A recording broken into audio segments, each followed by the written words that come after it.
ñoo bëgg Sénégal on les appelle ceux qui sont parmi nous alors Kiara elle en fait partie donc tey dañuy dem waxtaane ki nga xamante ni mooy Sophie Sabar c'est pas la première fois qu'on parle d'elle dans cette émission mais elle à chaque fois elle nous fait plaisir. Voilà, c'est comme ça. Je pense qu'il y a beaucoup de gens déjà au Sénégal qui connaissent Sophie Sabar. C'est juste pour et ils sont très peu qui ne la connaissent pas. Je suis partie à sa rencontre parce que comme chaque année, elle vient au Sénégal pour donner des cours de Sabar. C'est une danseuse, une anthropologue à la base et une professeure de danse Sabar. Aujourd'hui, je dois dire qu'il y a beaucoup des Européennes qui, pas seulement des Européennes, des Occidentales qui adorent le Sabar. Donc, on a toujours dit ça fait partie de la culture sénégalaise, c'est une tradition. Et en ce moment précis-là, vraiment, c'est à la mode, je dirais, parce que beaucoup de gens essaient d'apprendre le Sabar. Et je suis partie à sa rencontre lors de ce cours à la plage BCAO, à Yoff. On va voir ce qu'elle nous a raconté. Aïcha.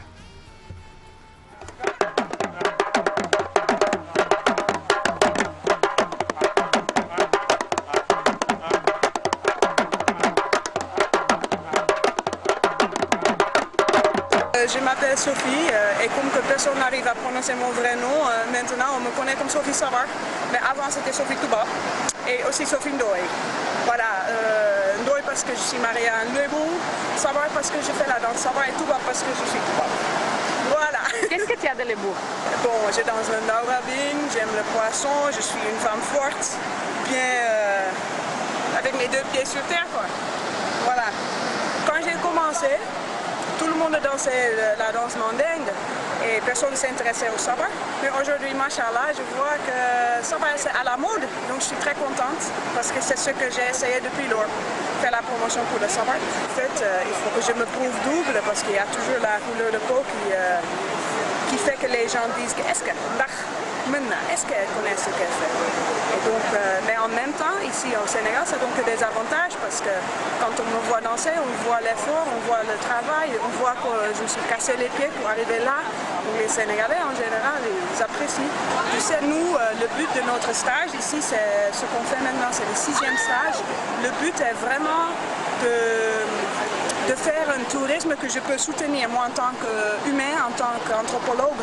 Et c'est un tourisme qui est hyper local. Moi j'aime beaucoup ce pays, c'est mon pays adoré. Du coup, je veux bien que les gens passent un bon temps ici et qu'on attire les touristes et des gens qui veulent être avec nous pour faire un bon temps, pour vraiment montrer c'est quoi la teranga sénégalaise.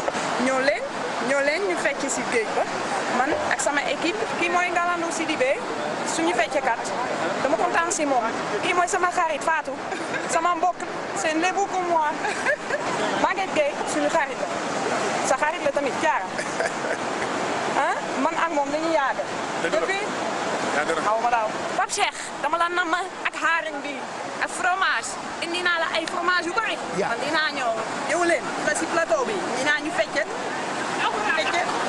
Pape Cheikh yow laay xaaree dinaa ñëw inchallah d'accord.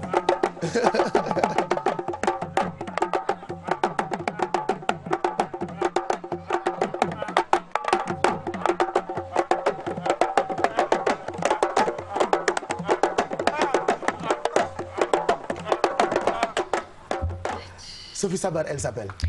Bon, c'est pas son vrai nom, mais on l'appelle comme ça, comme elle a dit lors du reportage.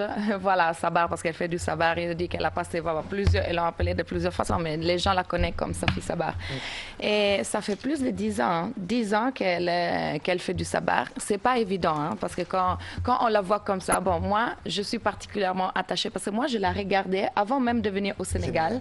J'ai regardé ses vidéos sur YouTube et je l'admirais beaucoup, parce que je disais, en tant que blanche, il faut le dire, en tant qu'européenne, ce n'est pas évident d'arriver dans un pays et de s'imposer dans un milieu que c'est très sénégalais et déjà les milieux du Sabar, les milieux gueules, on le sait, c'est très difficile, hein, donc émerger.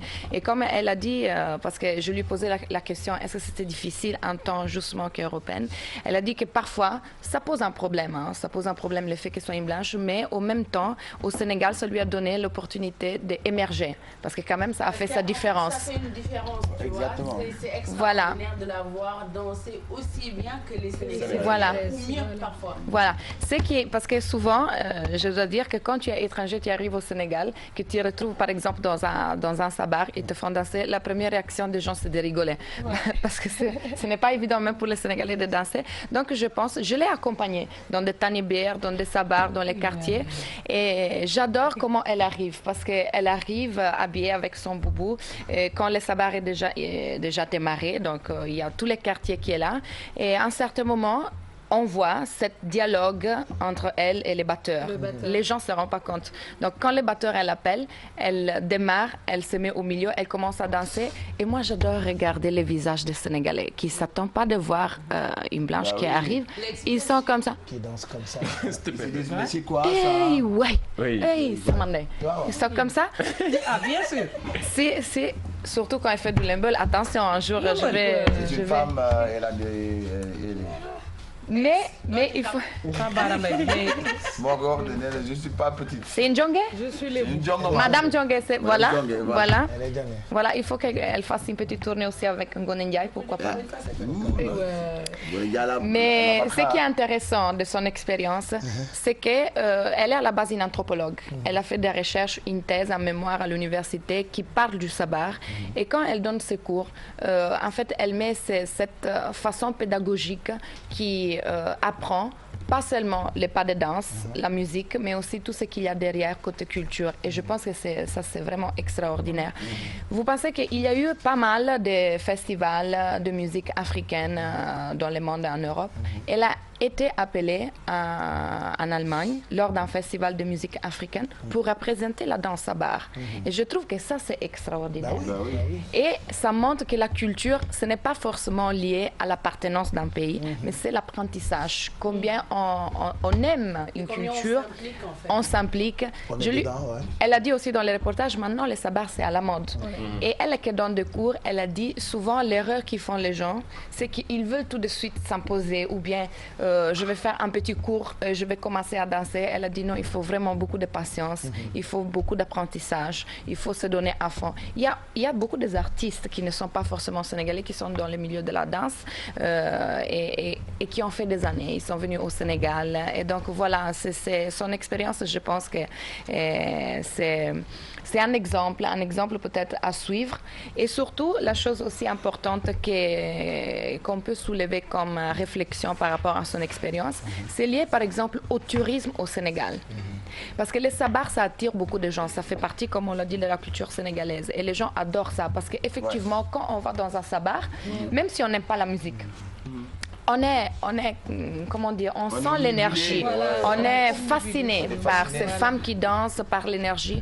Et il y a beaucoup de gens qui viennent ici pour connaître les sabars. Par exemple, Sophie, elle organise des stages. Elle est à Yoff. Elle a invité les gens à aller la voir. Elle sera là jusqu'à vendredi. Et il y a beaucoup de touristes qui viennent ici. Mais qu'est-ce qui se passe? C'est que ça devient une entreprise avec des Sénégalais, parce qu'elle invite des professeurs sénégalais, elle travaille avec des Sénégalais, surtout par exemple les gens de la famille de son mari, la famille Ndoye, donc ils sont accueillis dans des familles sénégalaises. Donc il y a ce côté tourisme et il y a ce côté travail qui est donné par les sabars. Donc vraiment c'est une expérience à saluer et que ça peut être aussi pris en exemple par des autres. Donc tu peux lui faire un message aussi, elle te suit, hein, Sophie? Non mais Sophie, yaay Ben may liifat. Voilà. Oh là là. Elle comprendra. Comme elle a fait son message en wolof. Voilà. Donc moi je transmets un message à sa dans sa langue. Voilà. Ça signifie quoi? Tu es dans mon cœur, mon amour, voilà. Pour les gens qui ont envie de la suivre et savoir un peu plus sur ses activités, ils peuvent la trouver facilement sur Facebook, Sophie Sabar, et ils peuvent trouver tous les news. Le 22, elle sera aussi à The Dance Hall, la salle de sport, pour faire un cours de sabar. Donc pour les gens qui veulent essayer, moi j'y serai. Ah oui, il faut y aller, hein. Nous on l'aime. Nous on l'aime parce que dafa bëgg Sénégal. Ku bëgg Sénégal, ku ko bëggul nag xamuñ ci dara. Mais je te lance un défi. Elle va me faire danser. Je t'amènerai un petit... D'accord. Parce que l'année dernière, tu as dansé un peu. Hein? Ouais, tu avais un peu dansé l'année dernière. Je vais danser. Mais il faut que tu dors bien aussi. La semaine prochaine. Écoute, il faut que mu mën fecc nag léegi. Écoute, non, pas léegi, la semaine prochaine.